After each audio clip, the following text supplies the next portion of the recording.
জালেমের শাস্তি কেমন আল্লাহ তাআলা বলছেন, লা'নাতুল্লাহি আলাল যালিমিন, জালেমের উপরে আল্লাহর লানত। আবার আল্লাহ বলছেন, ওয়াল-যালিমুনা মা লাহুম মিন ওয়ালিয়্যিন ওয়ালা নাসীর। আল্লাহ বলছেন জালেমের জন্য কোনো অভিভাবক নেই, তার কোনো অভিভাবক নেই, জালেমের কোনো সাহায্যকারীও নেই। আবার আল্লাহ বলছেন, ইয়াউমা লা ইয়ানফাউল যালিমিনা মা'যিরাতুহুম ওয়া লাহুমুল লা'নাতু ওয়া লাহুম সুউদ দার। আল্লাহ বলেন কঠিন কিয়ামতের ময়দানে যখন সবার ওজর আপত্তি গ্রহণ করা হবে, তখন জালেমের কোনো ওজর আপত্তি গ্রহণ করা হবে না। আবার সুনানে নাসাঈর বর্ণনায় বিশ্বনবী বলেন, আরবাআতুন ইয়াবগাদুহুমুল্লাহু আযজা ওয়া জাল্লা, চার শ্রেণীর মানুষ হচ্ছে আল্লাহর শত্রু।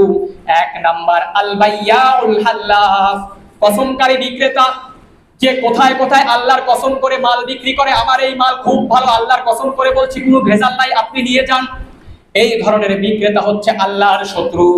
দুই নাম্বার হচ্ছে ওয়াল ফাকিরুল মুখতাল, অহংকারী সায়েল, অহংকারী ভিক্ষুক, যে মানুষের নিকট হাত পাতে ভিক্ষা করে আবার অহংকার করে, এগুলো হচ্ছে আল্লাহর শত্রু। আর তিন নাম্বার হচ্ছে ওয়াশাইখুজ জানি, বৃদ্ধ ব্যভিচারী, যে বৃদ্ধ বয়সেও অপকর্ম করে, সে হচ্ছে আল্লাহর শত্রু। চার নাম্বার ওয়াল ইমামুল জায়ের, স্বৈরাচার জালেম শাসক হচ্ছে আল্লাহর শত্রু।